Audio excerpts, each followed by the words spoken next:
দ্বিতীয়বারের মতো যুক্তরাষ্ট্রের প্রেসিডেন্ট হিসেবে শপথ নিয়েছেন ডোনাল্ড ট্রাম্প। ওভাল অফিসে ডোনাল্ড ট্রাম্প দায়িত্ব নেওয়ার পর যেসব নির্বাহী আদেশে সই করেছেন তার মধ্যে একটি হলো যুক্তরাষ্ট্রের দক্ষিণ সীমান্তে জাতীয় জরুরি অবস্থা জারি, আর একটি জন্মসূত্রে নাগরিকত্ব আইন সংক্রান্ত। এগুলো সই করার পরে ট্রাম্প বলেন, এটি একটি বিশাল সিদ্ধান্ত।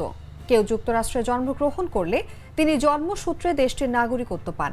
এই বিধান বাতিলের প্রতিশ্রুতি দিয়েছিলেন তিনি। শপথ নেওয়ার পর এ সংক্রান্ত নির্বাহী আদেশে সই করেছেন ট্রাম্প। তবে শুধু নির্বাহী আদেশ দিয়েই এই নীতি পরিবর্তন করা কঠিন, কারণ মার্কিন সংবিধানে জন্মসূত্রে নাগরিকত্বের নিশ্চয়তা দেয়া হয়েছে। অবৈধভাবে যুক্তরাষ্ট্রে প্রবেশ বন্ধে অবিলম্বে ব্যবস্থা নেওয়া হবে বলেও ঘোষণা দিয়েছেন তিনি।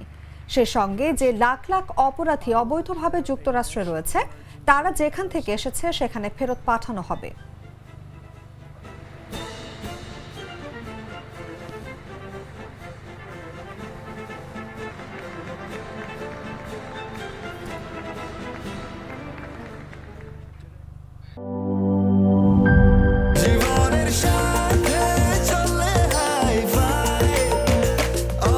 স্বাস্থ্যকর অল টাইম, সব সময় অল টাইম হেলদি লাইফ।